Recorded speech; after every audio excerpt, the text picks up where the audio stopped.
being ignored, but because they're not being heard.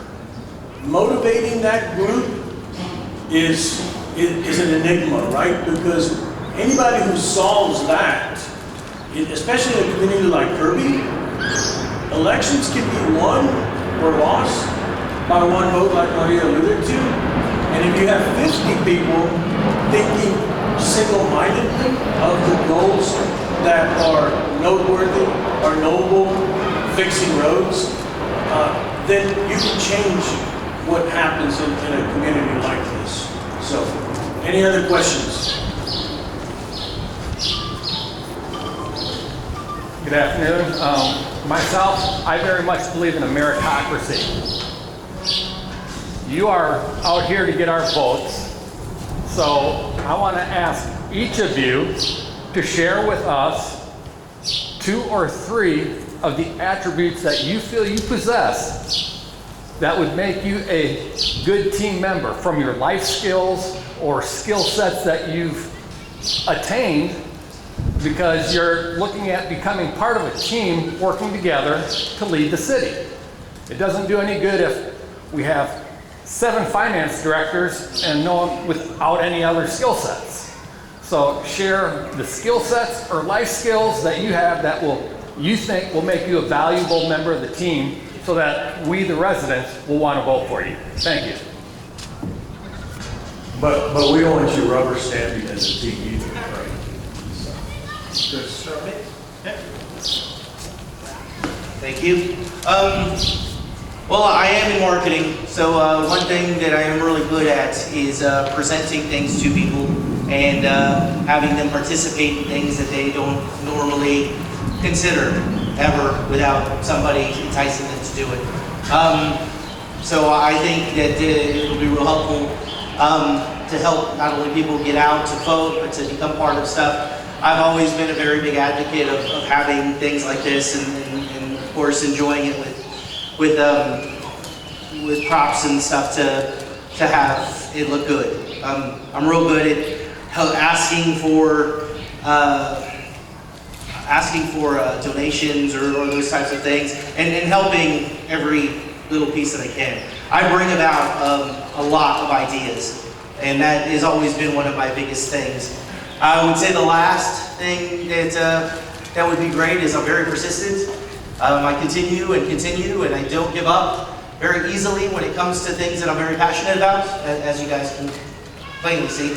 And I think that helps a team grow. I think that helps Kirby as a whole grow. So those are my 3. Thank you.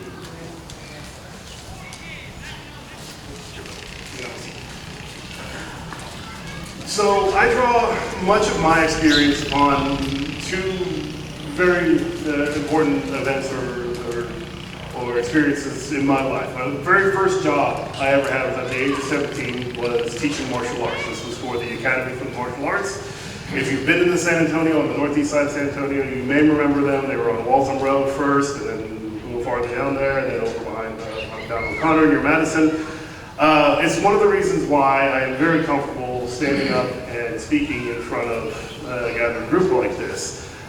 Standing in front of 24 or so of my neighbors is nothing compared to standing up and trying to lead a class of 55-year-olds for 30 minutes and trying to keep them engaged and entertained.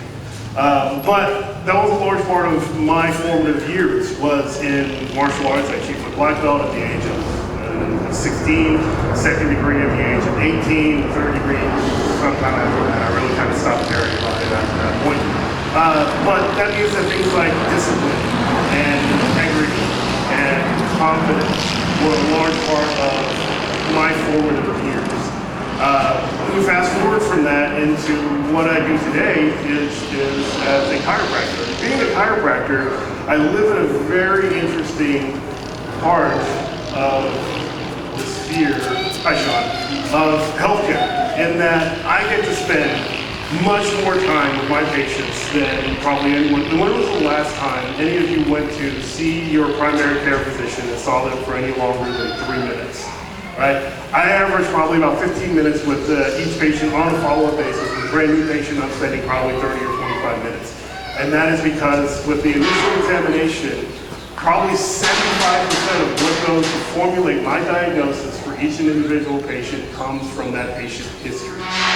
What's patient history? Well, that is me going through and sitting down and listening to what you as the patient are telling me is a problem that prompted you to come and see me, and then formulating the correct questions to ask to get the correct information that I need so that I then know what tests I need to do to figure out what the diagnosis is, so that I can then create a plan to help you with your problems, guys.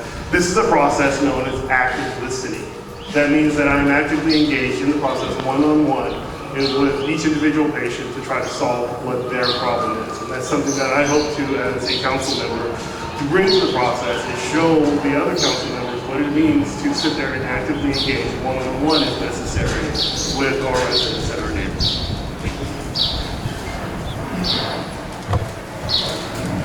Okay, well, you know, being retired from law enforcement, I can relate to the needs of our police officers.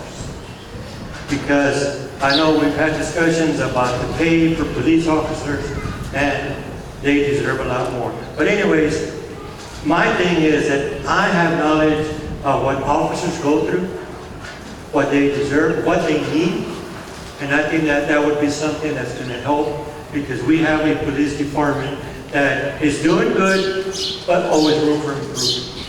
Okay? And another thing is, one of the other reasons why is because I've been living here in Kirby 9 years. Okay? In this 9 years, excuse me, I've not seen no changes. None whatsoever. Okay? I don't have a problem with listening to people, because if I get voted in, people voted me in, so I need to listen to people. And we'd be surprised what we learn from people. Okay? So, we don't want to be a city council like we have now, is you don't tell me what to do because you won't become my enemy. I don't believe in having enemies. I believe in learning from people. Right now, that's the way it is. If we, like Miss Susan Street said, if we go over there and we tell them you're doing this wrong, they're attacking you. Well, I'm sorry, you don't have that knowledge. If you want to take it as attacking, take it however you want. But it's not attacking. And they would be surprised, but they will learn from everybody around here. Because let me tell you one thing, we don't know it all. I don't. You know? Because we could learn from a lot of people. And that's one thing that I believe in, is to listen to our residents. Listen to the people.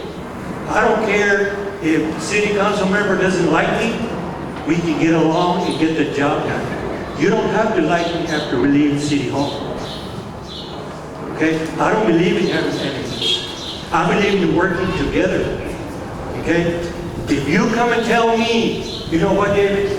You're doing this wrong. This is the way you're supposed to do it. I will listen.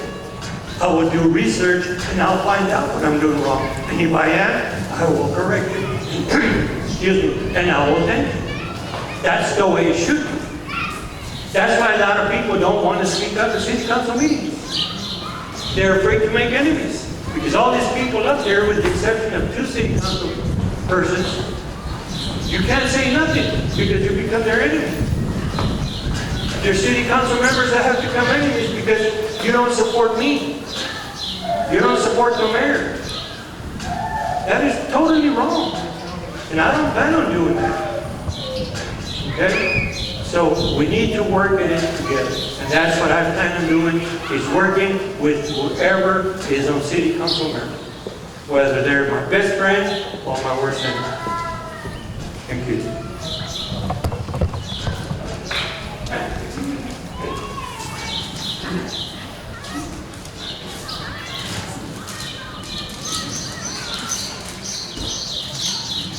Let me reiterate, 3 traits or 3 experiences that are going to help Skill the sets council. or life skills or skill sets that you Life have skills, that skill are sets, right. make you an I'm attribute. a great researcher. Yes, he is.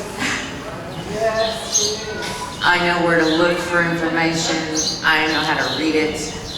And if I don't understand what I'm reading, I know who to contact to get information. I have great attention to detail. I used to be a stereophotogrametrist, which is a mapper in 3D. I used to have to pick out the telephone poles along the road, and when there are trees there, you have to be able to find the top of the pole. I'm really good at that. Attention to detail. When I read a document, I'm looking at it, looking for the details. I also have experience in accounting. I can read the budget. I can read a finance report. I can find the problems with it. So those are 3 things that all council should have at least some experience doing, so that you know what's going on in the city. You have to know how much money we got, what are we spending it on. You have to know where to find that information. Thank you.